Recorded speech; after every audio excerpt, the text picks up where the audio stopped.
Hello everyone, and good evening, Charr Weekly.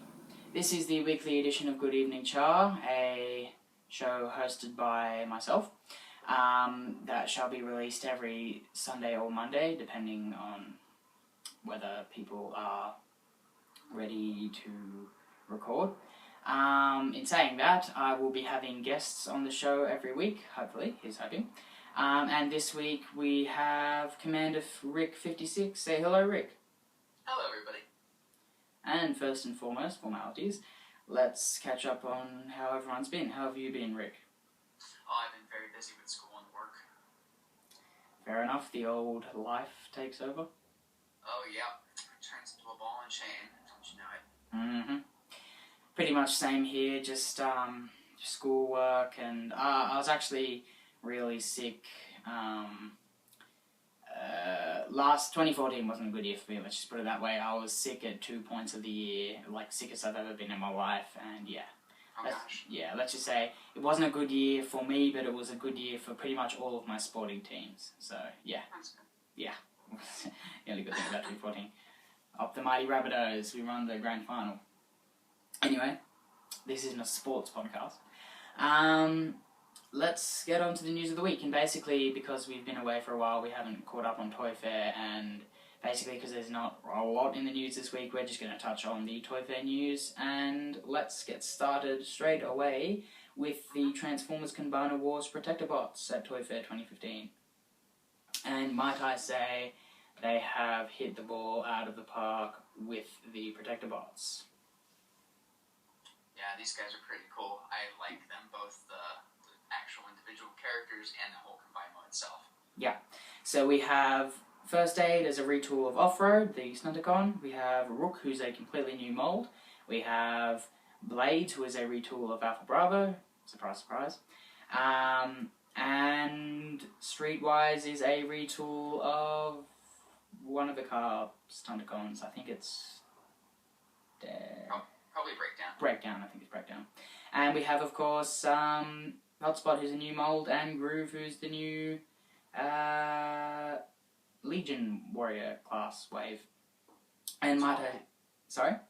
Small guy. Yeah, pretty much. And might I say they all look really good. They're all very good retools, the ones that are retools. And nobody's saying we can totally see... we can't totally see Onslaught being a retool of Hotspot. Oh, what? Where are you getting that from? I have no idea. It's just came to me, I guess. Yeah, definitely going to be retooled as Onslaught. But, loving the look of him combined. Defense all looks great. Love how they've got Groove in scale with the other Protector Bots. And I like the addition of Rook. Because the original Groove was like a motorbike that was the size of the cars, and that never really made any sense. So, Yeah. I like it. I really do like it. More in disguise. Yeah, definitely. And yeah, so these guys look pretty sweet and are a definite purchase for me. Speaking of Combiner Wars, Rick, what do you think of the other two releases from the Combiner Wars wave, being Menasor and Superion? I haven't gotten to see any of them in person. I Same kind here. of like Menasor a little more than Superion, just because I haven't really been paying attention to Superion. I do not like the chest on Menasor, though. I just kind of how it sticks out there. Same here. It's weird. I'm definitely liking Superion, and I can't wait until they come out with the other two members of each, well, the other members of each group, to finally finish off a G1 combiner, so it's not got the new guys like Alpha Bravo and stuff. But, Proper members. the proper members, yeah, really. And, yeah, looks, I love Superion. I think Menasor a bit iffy. I've got the perfect Menasor up there, being the, Combiner Wars. fans project, and yeah, but I'm definitely loving the look of this Defensor. And moving right along, next we have first images of the Combiner Wars Cyclonus, who is a heavy remold of Combiner Wars Silverbolt. Ah, I had no idea. Yeah. And like it's kind of like a Sandstorm remold. You can't tell that the vehicle modes are the same. The robot modes are you can like the shoulders are the only parts that I recognise, and the legs. But other than that, everything's been remolded, and yeah, it looks pretty cool. Oh yeah. Nice to have. Purple. Yeah, definitely. It's nice to have a larger size Cyclonus figure and a more IDW-esque one at that. And his combined form being Galvatronus.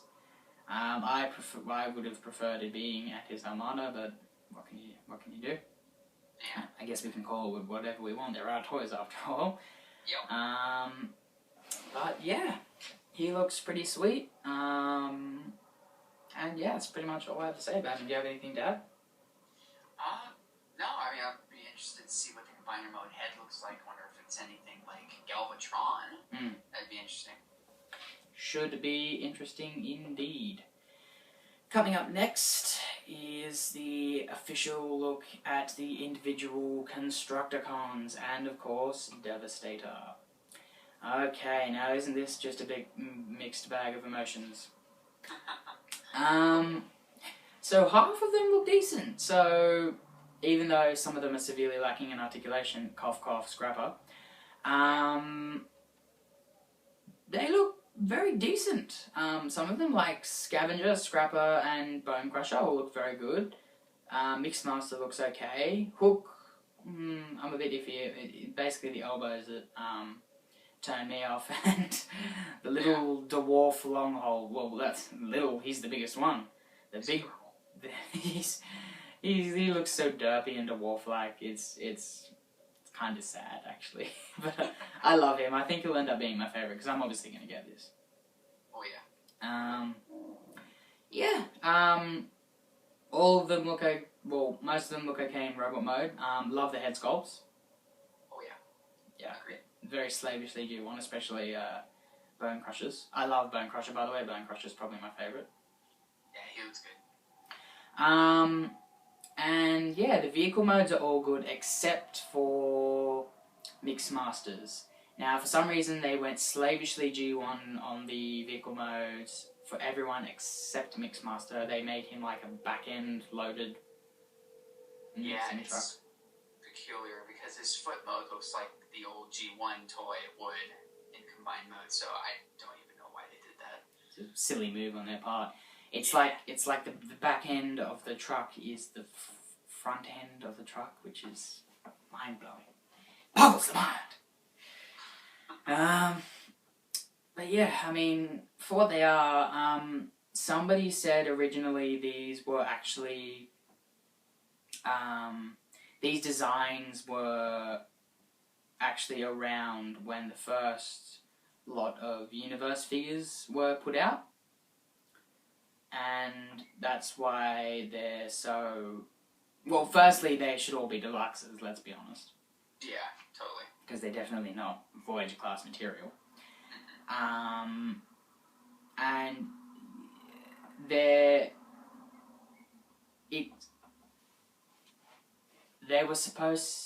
These were supposed to come out in the Universe line, so they weren't supposed to be the most articulate thing in the world. Because back when the Universe line was when they were starting to, get all their stuff together and, like, introduce all ratcheting joints and ball joints and all that, just, like making the figures more articulate. And, this is when they were just starting to do that, so, yeah, I can understand why some of them aren't the best, but some of them, like Long Haul, are kind of just unforgivable. But, hey, I'm going to buy it, and it's going to stand on my shelf proud next to my Metro Bucks. And, yeah, looks okay. Oh, yeah. And finally, coming up to the last big announcement from Toy Fair, we have the Leader Class Ultra Magnus. What? Heck to the yeah. Oh yeah. Oh yeah. I cannot think of a bad thing to say about him, in all honesty. Agreed. That like he's so cool. Like it's a combination of like how the Masterpiece transforms and the G1 transforms. So you got the look of IDW, and he's got the look of G1 all kind of wrapped together. It's like your perfect. Perfect Ultra Magnus. Yeah, it's so slavishly IDW and G1, and it's just really just ticks all the boxes. Hopefully, it can carry deluxes, probably modern deluxes because they're smaller. But and I love the inclusion of Minimus Ambers. Perfect inclusion with that. They went above and beyond when they added that because Minimus Ambers is a big part of the IDW comics with Ultra Magnus, and loved it. Absolutely love it. This is going to be standing proud on my shelf next to my Masterpiece when I get him eventually. And that wraps up all the news we have of this week and the coverage from the Toy Fair. And we shall finish up with what we got recently. So, whatever we've gotten recently. So, what have you gotten recently, Transformers-wise? Well, the only thing to note right now is that I have a Masterpiece Bumblebee. Very nice. And how do you like him? I really like him. I like the size he is. It's real nice to play with, and the fact that he comes with Spike. And this is just a really nice matchup. Yeah, I really enjoy that too. I'm going to get him one day, hopefully. Maybe when the income starts rolling in. So anything else? None that I can think of. I've been mostly buying Lego lately. Well, all that I have to say for myself is I recently completed my Feral Rex with the additions of Tigress and the winged guy, the dive bomb guy. And yeah, this thing's a masterpiece in all reality. He's perfect looking, imposing, and nothing that Hasbro or any other third party could come out with could trump this guy. He's just too perfect, and I absolutely love him. Oh yeah, he's pretty cool. And you should definitely finish up yours, because you've only got Bovis, I believe that's right, isn't it? Correct. Yeah, just Bovis. Yeah. Definitely recommend completing it. I love his huge sword and all of his guns and everything. I love the wingspan and everything. He's just a perfect looking bot and should be in everyone's collection, in my opinion. At some point. At some point, yeah. Maybe when the prices go down a bit. Other than that, that is all of the news from this episode, this first episode of GEC Weekly. From myself and Commander Rick 56, good evening, Charr. Good evening, Charr. See you next week.